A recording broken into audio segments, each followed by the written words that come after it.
In the darkness of prehistory, long before steel or gunpowder, humans and other hominins forged weapons of terrifying perfection, weapons that could cut at the molecular level, dissolve blood from within, and turn the human body against itself. These were not crude tools of survival. They were masterpieces of ingenuity and instruments of horror. Number 1, Obsidian Blades.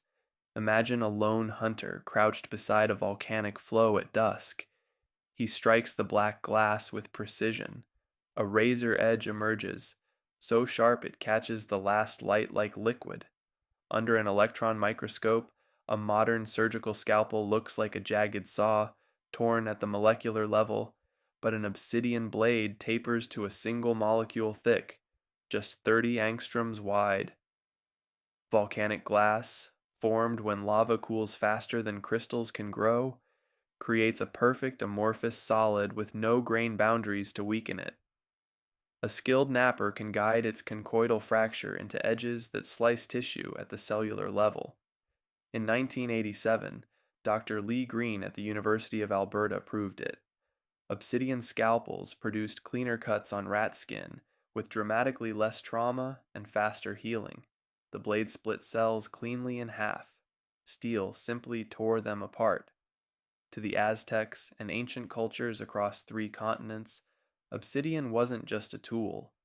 It was sacred, used for both life-saving surgery and ritual sacrifice. Yet its deadly beauty came with a curse. One wrong impact and it explodes into glass shrapnel. Under the Geneva Convention's Protocol 3 and the Protocol on Non-Detectable Fragments, this weapon would be banned outright, not because it is weak, but because it is impossible to control. Number 2, the Macuahuitl. Picture the terror of La Noche Triste, 1520. Spanish soldiers fleeing through the night. An Aztec warrior steps from the shadows and swings a simple wooden club. One stroke, and a horse's head hits the ground. This flat club, 70 to 100 centimeters long, held 6 to 8 obsidian blades glued with an orchid-derived adhesive that Europe wouldn't match for centuries. Reconstructions show it could shear through a pig carcass to the spine in a single blow, delivering baseball bat force with scalpel sharpness. To the Aztec warrior, the Macuahuitl was more than a weapon. It was an extension of divine power in the flower wars, designed to capture or kill with terrifying efficiency. When its blades shattered against Spanish armor, they turned into flying glass shrapnel, a fragmentation weapon centuries before the term existed. Under Geneva Convention protocols on non-detectable fragments, it would be explicitly illegal in modern warfare. Number 3, Clovis Points. 13,000 years ago on the cold plains of North America, a hunter carefully struck a long channel down a stone point. The dangerous art of fluting. Half the time even experts failed and the point shattered. They persisted anyway. In 2014, Dr. Metten-Aaron's tests revealed the brutal truth. The flutes created blood channels, driving 13% deeper penetration and 20% wider wounds. Mounted on detachable foreshafts, the point stayed embedded while the shaft fell away, turning every strike into a choice between massive tearing or slow bleeding out. To the Clovis people, these points were the pinnacle of hunting technology, tools that helped them dominate Ice Age megafauna. Under the Hague Convention of 1899, Article 23E, projectiles designed to expand or flatten inside the body are strictly prohibited. 13,000 years before that law was written, someone had already perfected it. Number 4, the Atlatl. A human arm alone throws with limited power, but add a simple wooden lever with a hook, the Atlatl, and the arm becomes a machine. Darts screamed forward at 35 to 40 meters per second, bending like a spring around the spur before releasing stored energy. For 30,000 years, this was humanity's primary long-range weapon, used on every inhabited continent. It turned lone hunters into coordinated ambush predators, capable of bringing down mammoths.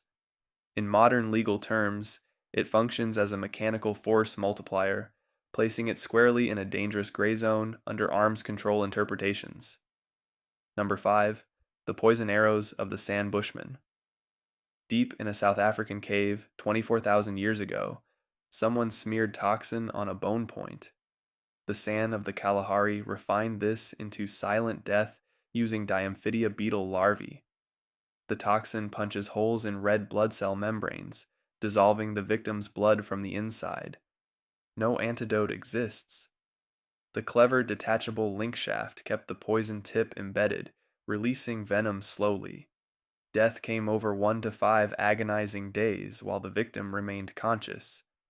To the San, this was the key innovation that allowed them to hunt dangerous game with lightweight arrows.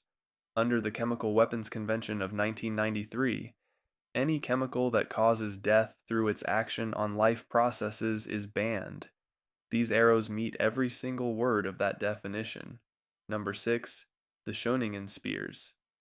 300,000 years ago, beside a quiet lake in Germany, Homo heidelbergensis selected tall spruce trees, shaped them with stone tools, and fire-hardened the tips at exactly the right temperature.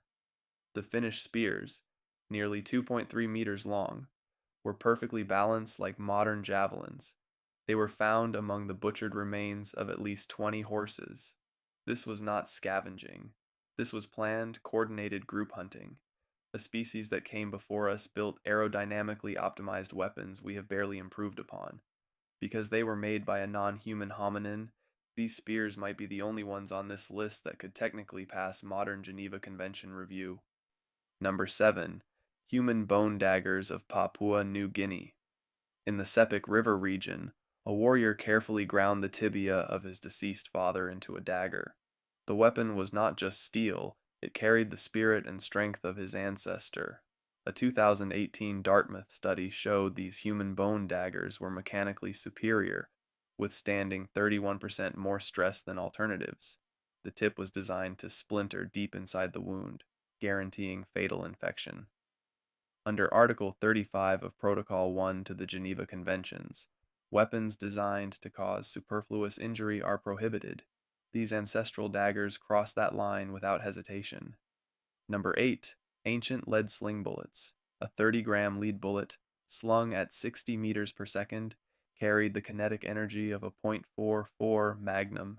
Some whistled through the air like screaming demons. Others bore mocking messages carved into the metal. They delivered crushing internal damage, often without breaking the skin. To ancient armies, the sling was the great equalizer, cheap, deadly, and terrifying. Under modern Hague Convention interpretations, ammunition designed for psychological terror and hidden internal trauma would face serious legal restrictions. Number 9. The shark-tooth swords of Kiribati. In the Gilbert Islands, warriors took teeth perfected by 400 million years of evolution and bound them, up to 120 per blade, onto wooden frames. One swing created dozens of irregular, jagged lacerations. The backward serrations tore flesh just as viciously on the return stroke. To the warriors of Kiribati, these weapons embodied raw oceanic power. Colonial surgeons called the wounds untreatable. Under the 1899 Hague Declaration, weapons designed to inflict inherently impossible to treat injuries are prohibited. Every strike from a shark-tooth sword meets that standard. Number 10. The Maori Mere Pounamu. This elegant teardrop club of nephrite jade had no edge. It needed none. Maori warriors trained for years to strike one precise point on the skull, the thin junction above the middle meningeal artery, triggering a fatal brain bleed within minutes. Hundreds of hours of grinding turned raw stone into sacred heirlooms carrying generations of mana. Under Article 35 of Protocol 1, weapons calculated to cause unnecessary suffering are banned. The Mere Pounamu qualifies without mercy. These 10 weapons stretch across 300,000 years, 6 continents, and multiple species of tool-making hominins. None were crude, none were simple. They represent the outer limits of what intelligent beings can achieve with limited materials and unlimited imagination. 7 of them would be unambiguously illegal under today's Geneva Conventions, Hague Declarations, and Chemical Weapons Convention. Two sit in legal gray zones. Only the spears made by a species that was not us might survive modern scrutiny. The distance between us and those ancient makers is measured in millennia, but it is not measured in intelligence. They face the same unbreakable laws of physics and biology that govern us today. What they lacked was accumulated knowledge, not the spark to create. In the end, these weapons reveal something uncomfortable about human nature. We do not merely adapt, we innovate. We push the boundaries of possibility, often toward destruction as eagerly as toward creation. They do not tell us who we once were. They tell us with cold and unflinching clarity exactly who we still are.